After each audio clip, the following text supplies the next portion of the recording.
que você vai ouvir neste vídeo talvez seja a denúncia mais grave já feita contra o judiciário brasileiro. E não, isso não é teoria da conspiração, não é desinformação, não é boato de rede social. Isso está documentado com nomes, datas, prints, decisões, planilhas e mensagens de WhatsApp. E foi revelado por uma investigação corajosa conduzida pelos jornalistas David Agap e Lee Vieira, publicada pela plataforma Public e pela organização Civilization Works. E o que essa investigação mostra é simplesmente brutal. O Brasil sofreu sim um golpe de Estado, mas não com tanques nas ruas ou militares no poder. O golpe foi dado de dentro do Supremo Tribunal Federal e do Tribunal Superior Eleitoral, com o silêncio ensurdecedor da imprensa, com a cumplicidade do governo e com os aplausos de quem deveria denunciar. Agora, com provas, podemos dizer, os réus do 8 de janeiro foram vítimas de uma perseguição política sistemática. Em 8 de janeiro de 2023, manifestantes invadiram os prédios dos três poderes em Brasília. Houve vandalismo? Sim. Foi um golpe de Estado armado? Não. A maioria dos manifestantes era pacífica. Muitos chegaram depois dos atos. Alguns estavam ali para orar, vender bandeiras ou apenas protestar. O que veio depois foi a resposta mais desproporcional e arbitrária da história recente do nosso país. Prisões em massa, idosos, mães com filhos pequenos, gente sem antecedentes criminais. Todos jogados no mesmo balaio, rotulados como golpistas e terroristas. E quem comandava tudo de seu gabinete era Alexandre de Moraes, ministro do Supremo Tribunal e, na época, também presidente do Tribunal Superior Eleitoral. Um homem com um poder total, investigador, promotor e juiz da causa. O que ninguém sabia, ou pelo menos fingia não saber, e agora foi revelado pelos arquivos do 8 de janeiro, é que Moraes operava nos bastidores uma força-tarefa clandestina, secreta e inconstitucional, digna dos regimes soviéticos. Essa força-tarefa funcionava dentro do Tribunal Superior Eleitoral, mas tratava de casos criminais, o que é ilegal. E operava da seguinte maneira: eles vasculhavam as redes sociais dos manifestantes, classificava cada um com uma certidão digital, e com base nessas certidões, eles decidiam quem ficava preso e quem seria solto. Não importava se a pessoa tinha quebrado algo, ou se ela não tinha cometido crime, ou se tinha vendido algodão doce, se ela estava ali para vender bandeira, nada disso interessava. O que interessava era o que ela postava, curtia ou comentava nas redes. Postou que Lula é corrupto? Positivo. Usou verde e amarelo? Positivo.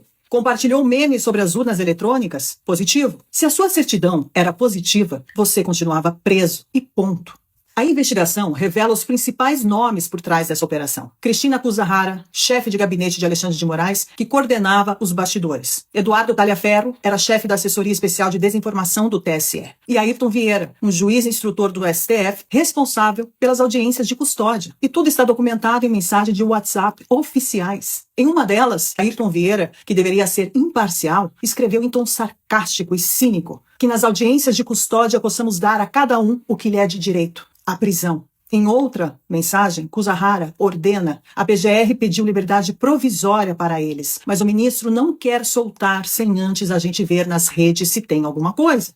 Ou seja, as prisões estavam sendo mantidas de forma ilegal, enquanto a equipe de Moraes, ou melhor, a Gestapo de Moraes, vasculhavam as redes sociais dos presos. Um dos casos mais absurdos é de um vendedor ambulante, Ademir Domingos Pinto da Silva. Foi preso mesmo sem ter participado da invasão. Ele estava lá só para vender bandeiras e foi classificado como positivo por tweets de 2018 criticando Lula e o PT. Ele passou 4 meses na prisão e agora ele usa tornozeleira eletrônica. Uma mulher foi classificada como positiva por compartilhar uma petição com 0 visualizações. A pastora Marisa Lobo, de São Paulo, foi condenada a 17 anos de prisão por ter ido rezar em Brasília. A aposentada Vildete da Silva Guardia, de 74 anos, foi presa por engano.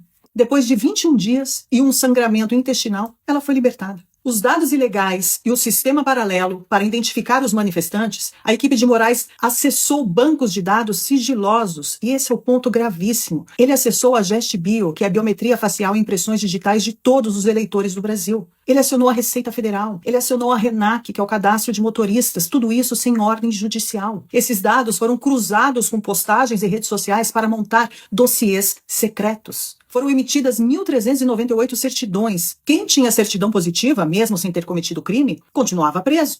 Através dessa denúncia, juristas de peso se manifestaram. Marco Aurélio de Mello, o ex-ministro do STF, disse que essas são penas de assassinos e não de manifestantes. O especialista em liberdade de expressão, André Marcília, escreveu que o mesmo órgão que julga está produzindo as provas, e isso é autoritarismo. Ives Gandra Martins, grande jurista, disse que Moraes criou uma força de repressão que a Constituição jamais previu. A gravidade do escândalo rompeu as fronteiras. O governo dos Estados Unidos, que já sabia de tudo isso, sancionou Alexandre de Moraes por violações de direitos humanos. Donald Trump aplicou uma tarifa de 50% sobre exportações brasileiras, em resposta ao processo político contra Bolsonaro e pessoas inocentes. Lula respondeu dizendo que o Brasil é soberano. Mas os arquivos, senhor Lula, provam que a soberania popular foi sequestrada por dentro das instituições. Esta é a maior denúncia já feita contra o sistema de justiça brasileiro. É um verdadeiro escândalo. As revelações contidas nos arquivos do 8 de janeiro não são apenas constrangedoras, devastadoras, elas são criminosas. Pela primeira vez, temos provas documentais com nomes, datas, ordens internas de que o Supremo Tribunal Federal e o Tribunal Superior Eleitoral operaram como braços de um projeto de poder e não como garantidores da Constituição. Alexandre de Moraes, mesmo sancionado pelo governo dos Estados Unidos sob a Lei Magnitsky por violar direitos humanos de cidadãos brasileiros, segue exercendo suas funções como se nada tivesse acontecido. Não pediu afastamento, não foi investigado, não se explicou à nação. Pelo contrário, ele respondeu às denúncias com ainda mais autoritarismo. No dia seguinte, as manifestações massivas que tomaram as ruas do Brasil em dezenas de cidades, denunciando a escalada da censura, da repressão e do arbítrio judicial, Moraes decretou prisão domiciliar contra Jair Bolsonaro, sem novo fato, sem crime em flagrante, sem justificativa que se sustente à luz do direito. A reação imediata de um togado acuado não foi argumentar com provas, foi calar com tornozeleiras eletrônicas todos os seus opositores políticos. O verdadeiro golpe de Estado no Brasil não partiu das ruas, partiu dos gabinetes blindados das mais altas cortes da República. Um golpe sem armas, mas com algoritmos, sem tanques, mas com biometria facial, planilhas e hashtags invadidas e manipuladas. Um golpe que substituiu o devido processo legal por grupos de WhatsApp secretos, que usou a máquina do Estado para punir quem ousou expressar opinião contrária ao regime vigente. E que agora, diante da exposição pública dos seus métodos, dobra a aposta, com mais censura, mais retaliação e perseguição ainda mais aberta. Quando o magistrado sancionado internacionalmente e por práticas autoritárias ainda concentra poderes investigativos, punitivos e censórios, sem qualquer mecanismos de freios e contrapesos, já não se trata mais de um problema jurídico. Trata-se de uma emergência civilizacional.